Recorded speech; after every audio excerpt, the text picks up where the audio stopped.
Hi again then guys, and welcome back to a kind of video which we haven't covered in a while now for Forza Horizon 4, another speed build in particular, and of course you can use this for more than just straight line speed, but that's the general idea, to have good handling, but even more so good acceleration and good top end speed. Now the car in particular, of course, is the Ferrari 599XX. Personally, I'm not as much of a fan of this one as the FXX itself, but it's certainly not bad. It is a very, very quick car.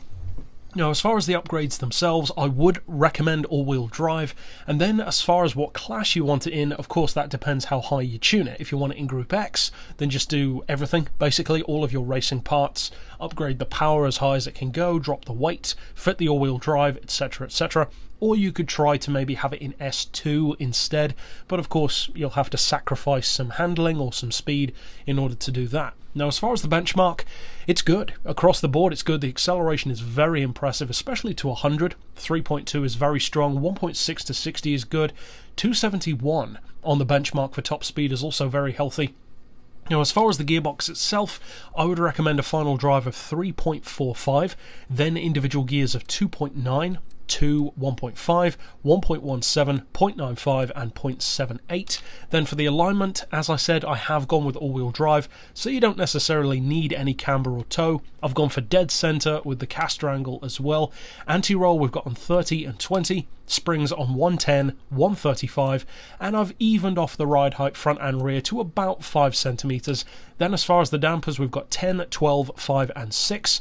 The aero, funnily enough, you actually cannot adjust, despite the fact I'm pretty sure you can probably adjust some of the downforce on this car in the real world.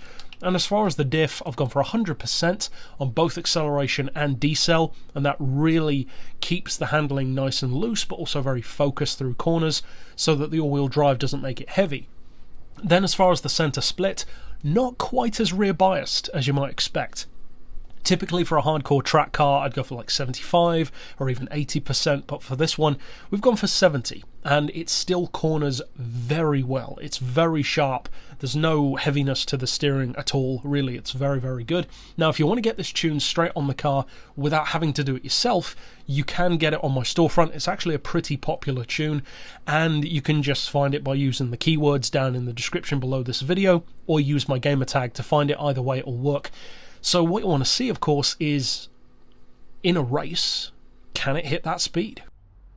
Now, one of the great things about these hardcore track cars is they don't just have good top speed. In certain circumstances, of course, not all of them do, but they also get there really quickly. And because the handling is so sharp, they don't tend to lose anywhere near as much speed through corners as something like a traditional supercar would. So for instance, if you compare this to the regular 599 GTO, the street version, they're pretty similar when it comes to top end speed in particular, but the amount of speed that you lose through a tight bend on this car is nowhere near the regular one. And of course there's a variety of factors there, the grip, the downforce, etc. But this one is very strong. The top speed is good, the acceleration is good, the handling is very good.